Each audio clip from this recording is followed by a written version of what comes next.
O impossível é desculpa para quem não quer persistir, que o sucesso é uma questão de você nunca desistir. No objetivo insista, pois cada um terá a vista da montanha em subir. No ciclo da vida cair, não é de muita alegria, mas lembro de uma frase em que a minha mãe dizia, que as oportunidades não surgem, mas é você que as cria. E é com os versos e com as rimas do pequeno Matheus Farias que a gente começa o programa de hoje. Seja muito bem-vindo, muito bem-vinda, muito obrigado pela sua companhia, obrigado por deixar entrar na sua casa, tomar café com você e começar esse domingo. O Matheus, ele é lá de Jataúba, mandou pra gente essa poesia aí belíssima. Ele começou a escrever aos 7 anos de idade, começou a fazer poesia, foi incentivado pelo avô, sonha em escrever um livro. A história completa dele você acompanha lá no nosso Instagram. É só acessar e conversar com a gente e também com o Matheus.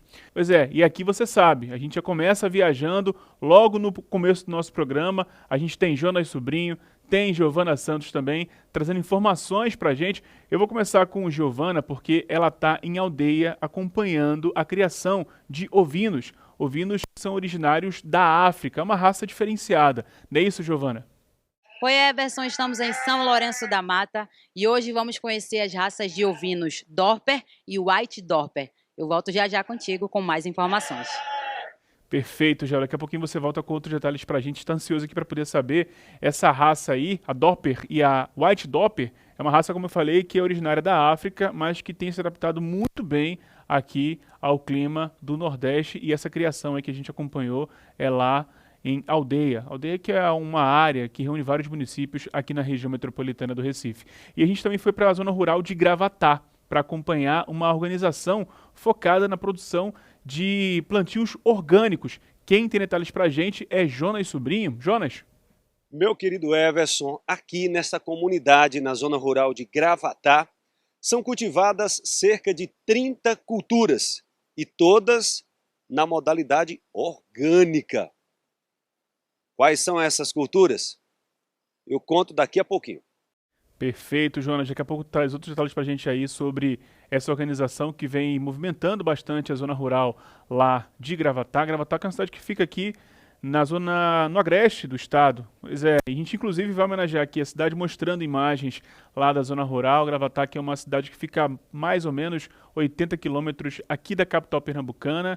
É a porta aí do agreste, uma cidade voltada principalmente para o turismo, para a agricultura, pecuária, é um polo moveleiro também e tem uma história muito bacana, né? É uma cidade com um pouco mais de 130 anos que nasceu exatamente na zona rural. Nasceu lá em 1808, quando era uma fazenda apenas que servia para que os comerciantes que saíam do Recife e iam para Caruaru, para Pesqueira, Arco Verde, eles utilizavam essa fazenda como hospedagem. Pois é, seguiam pelo Rio Pojuca e aí utilizavam esse local ali para poder parar de forma estratégica. A cidade começou daí e hoje tem um grande poder econômico, né, importante para a economia aqui do estado, principalmente aí por conta da pecuária e também da agricultura, a cidade de Gravatá. E você pode mandar sua mensagem para a gente também, sugerindo a sua cidade, sugerindo imagens do local onde você mora. É só entrar em contato conosco pelo nosso e-mail, pgmnoticiasdocampo@gmail.com. Lá a gente troca uma ideia e você vai mandando também para a gente todos os detalhes em relação à sua cidade, uma curiosidade, um ponto turístico. A gente está aberto sempre à sugestão que você manda para a gente, beleza? E a gente começou o programa de hoje falando sobre essa raça originária da África, essa raça de ovinos, a Dorper e a White Dorper. Pois é, a gente foi até uma criação lá em Aldeia para acompanhar de perto como é feito esse manejo. Os ovinos Dorper e White Dorper são raças originárias da África do Sul. A Dorper tem características como a cabeça preta e o corpo com lã branca. Já as White Dorper são totalmente brancas. A raça Dorper e White Dorper são duas raças sul-africanas. A princípio chegou no Brasil fazendo um livro de registro só. Hoje as duas seguem com livros diferentes, separados. Ricardo Henrique, proprietário da fazenda, iniciou no ramo de ovinos Dorper e White Dorper fazem 4 anos, mas já possui títulos e faixas por seu rebanho de excelência genética. Tudo começou com os equinos. mas resolveu mudar completamente seu segmento e gostou bastante do resultado. Eu comecei primeiro com um cavalo, né? Manga larga. Passei aí uns 4, 5 anos criando cavalo. E depois eu comecei a comprar uns Doppler e me apaixonei. E aí tá aí, na jornada já há 4 anos já. Os ovinos recebem cuidados intensivos aqui na fazenda. Eles recebem ração, limpeza dos bebedouros e os volumosos, que são as silagens e os capins. Os cuidados são primordiais para obter um rebanho de excelência. Para isso, eles seguem esse cronograma diariamente. Pela manhã, a gente faz a troca dos bebedouros, né? Limpamos os costos d'água. Em seguida, fazemos a limpeza dos costos de ração, passamos o concentrado e o volumoso. E durante o dia, a gente faz o manejo de casquear, dar banho nas ovelhas e tosquia. Existe um sistema específico chamado Creep Feed, que funciona como uma ferramenta de transformar o borrego em ruminante.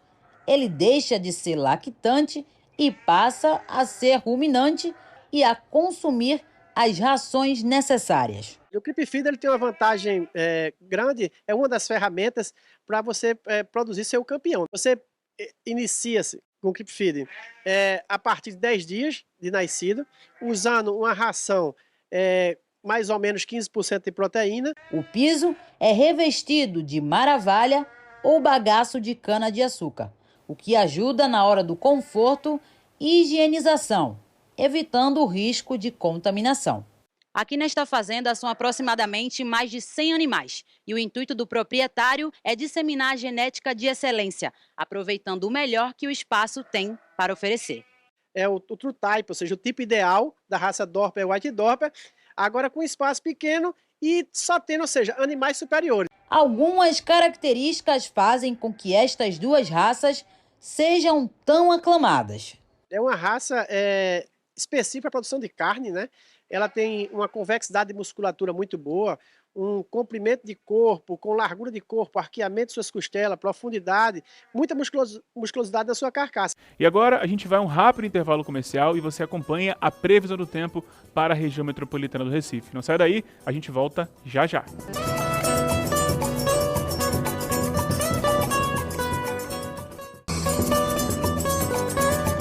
E a gente já tá de volta, eu falei que era bem rápido, pois é, foi só o tempo de colocar mais café na xícara pra gente continuar a nossa conversa aqui.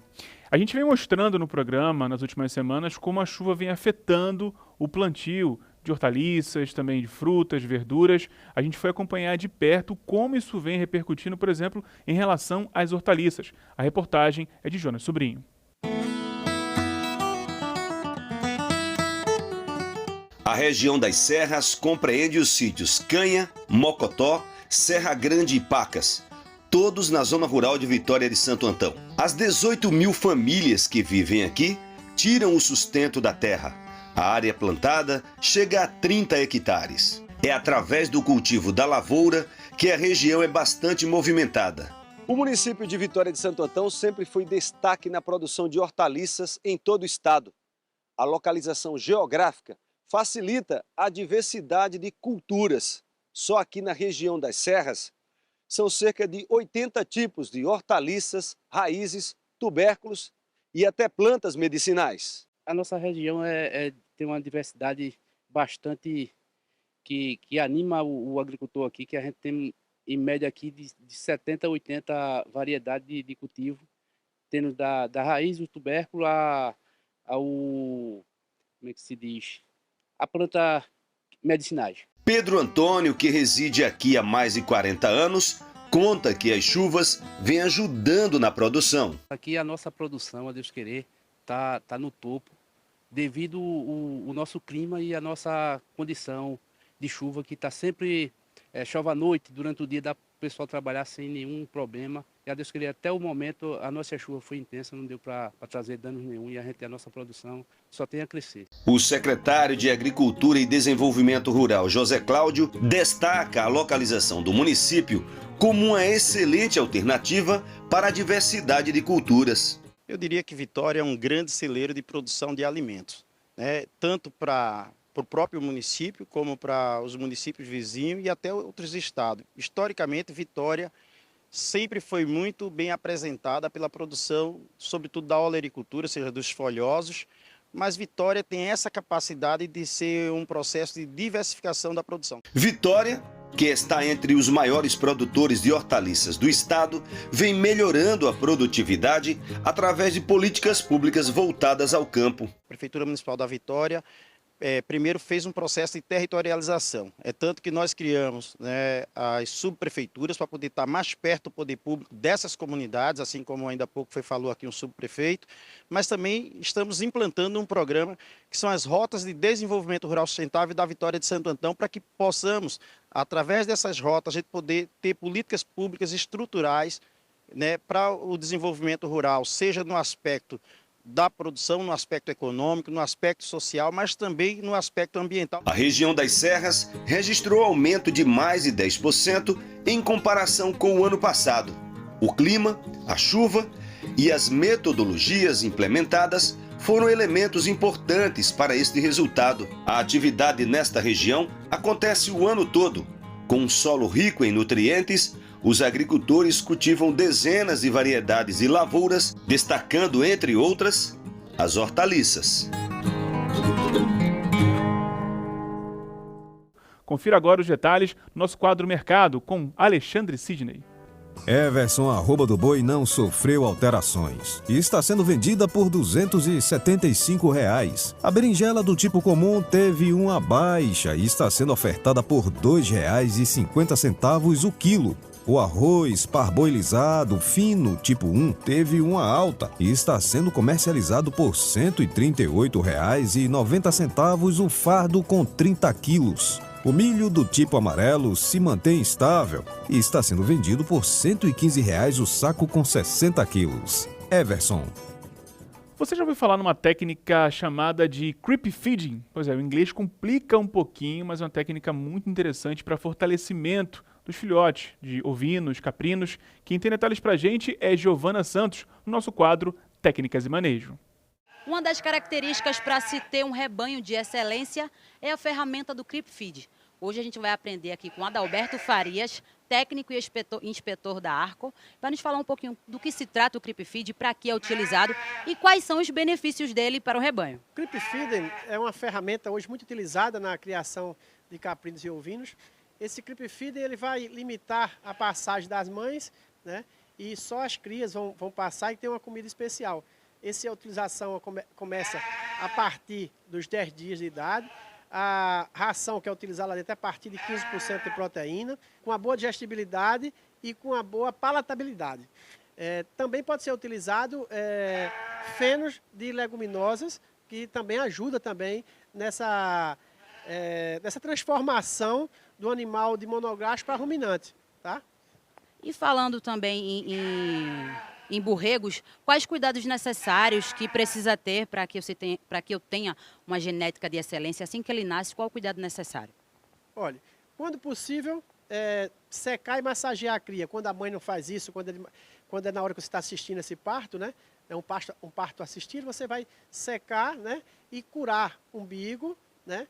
Cortar o umbigo, vai ter o fornecimento de colostro, a pesagem desse animal e a notificação desse animal, ou seja, notificar quem é pai, quem é mãe, a data de nascimento, né, para poder ter um controle zootécnico. E também ter uma fonte de colostro quando esse colostro não está funcionando. Ou seja, quando a mãe não tem colostro, tá? A gente tem que ter um banco de colostro, né? Porque esses colostros artificiais, ele não atende às três finalidades do colostro. O colostro tem a finalidade de ser laxativo, tá? Para liberação do mecônio, aquelas fezes negras. Até ele colocar aquelas fezes amarelas, seria a liberação dos mecônios. A nutrição, porque o colostro é muito rico, tanto proteico quanto energético, e também imunológico, que seria a parte da primeira vacina, como se diz no popular, a primeira vacina dos recém-nascidos seria o colostro. E voltando só para o Creep Feed para finalizar, então a mãe ela fica, vamos dizer assim, livre mais rápido, que ajuda também no aumento do rebanho. Mas... exatamente, vai ter a menor dependência da cria em relação às suas mães, isso também vai diminuir a intensidade de mamada. Quando diminui a intensidade de mamada, o que acontece? Ela recebe uma resposta do sistema nervoso central que está livre para a reprodução novamente. Ou seja, ela vai entrar no ciclo de reprodutivo e você já vai ter uma cria mais rápida, ou seja, vai ter uma preeja mais rápida. Por isso, hoje a utilização do Creep Feed é tão frequente. Obrigada, Adalberto. E essas foram algumas orientações de como utilizar o Creep Feed no seu rebanho. Everson, é contigo. Vamos ao rápido intervalo e você fica com a previsão do tempo para o agreste do estado. Não sai daí, a gente volta daqui a pouquinho.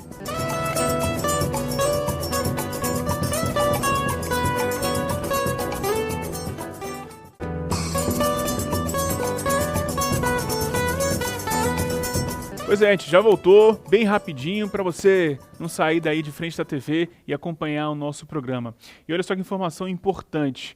O consumo de biodiesel aqui no Brasil deve chegar a 7,3 bilhões de litros até o fim desse ano. Isso representa um aumento de consumo de mais ou menos aí 15,5% na comparação ao ano passado.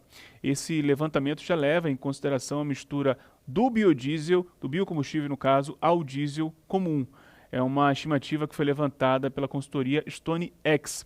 Os especialistas ficam muito reticentes em relação a esse aumento, uma vez que o óleo de soja, que é a matéria-prima principal aqui do biocombustível consumido no Brasil, do biodiesel consumido no Brasil, está escassa por conta das exportações que estão em alta.